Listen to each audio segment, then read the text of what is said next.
So hey everybody, this is TastyFools coming to you with another episode of The Broke Gamer, okay?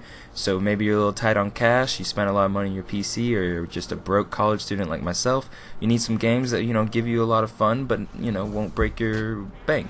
So let's get into Path of Exile. So Path of Exile is an action RPG dungeon crawler game. It's a top-down, point-and-click kind of game. It's a lot like Diablo 3. Just a little introduction and background. So a lot of people, feel that Diablo 3 didn't really get what Diablo 2 was and bring it to the next generation. So the guys at Grinding Gear Games made this game Path of Exile, which to many people is the true sequel to Diablo 2. It's very much like what Diablo 2 would be if you just, streamlined some of the systems and upgrade the visuals. So let's get into it. Path of Exile. It's a free-to-play game.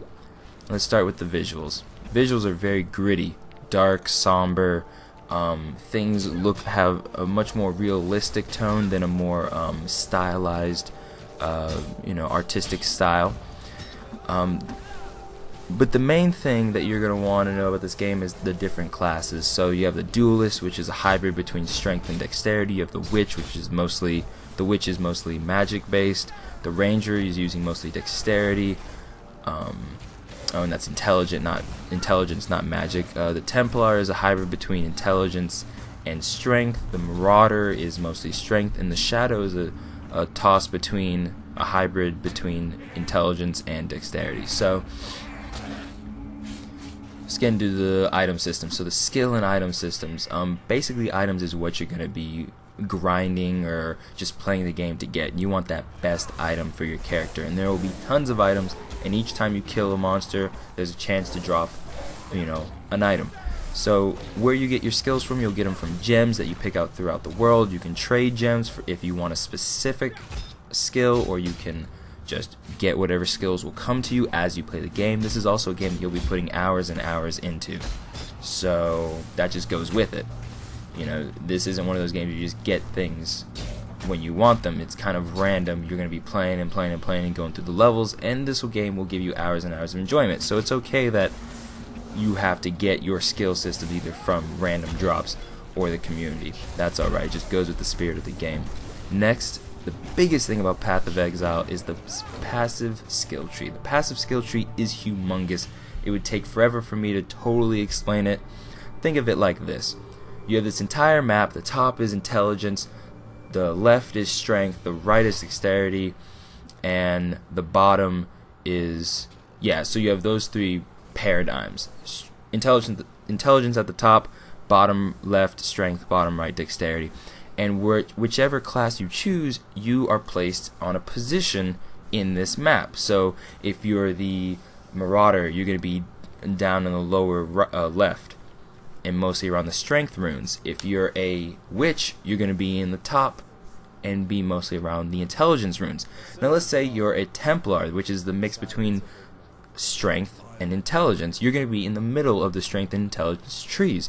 So what you get is a system where you're placed at a certain point, but you can move anywhere. You can play a Marauder that starts mostly at strength and just go straight over to the intelligence, just a straight line with your runes that you choose as you level up to the intelligence, and make a spellcasting Marauder. It sounds weird, but you can really do whatever you want. For example, what you'll see a lot of the gameplay footage in this video is a Shadow, which is mostly intelligence and dexterity, and I went, instead of just using a mix between the both, I went straight just getting intelligence. So I'm like a semi-tanky melee mage kind of thing, using mostly AoE and exploding corpses.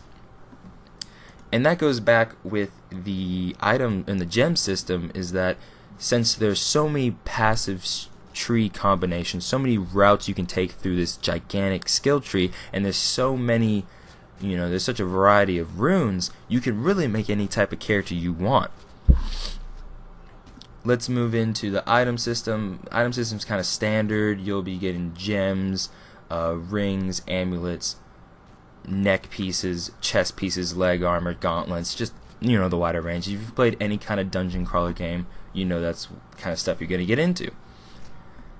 And another thing, I guess one of the biggest selling points of this game is that the replayability. And the replayability is not just from playing the different skills or the different skill tree paths for each type of character, or just switching types of characters, you know, classes, is the league and events. Okay, so there'll be different races, like you'll have a week race to see who can get the furthest in a week, or who could get the best, you know, blank in a month. Or, you know, certain races will have like, okay, well, you can't use this kind of item, or you can't use this kind of skill, or, you know, stuff like that. So different leagues and different races kind of modify the experience, modify the rules to strengthen and prolong the longevity of this game.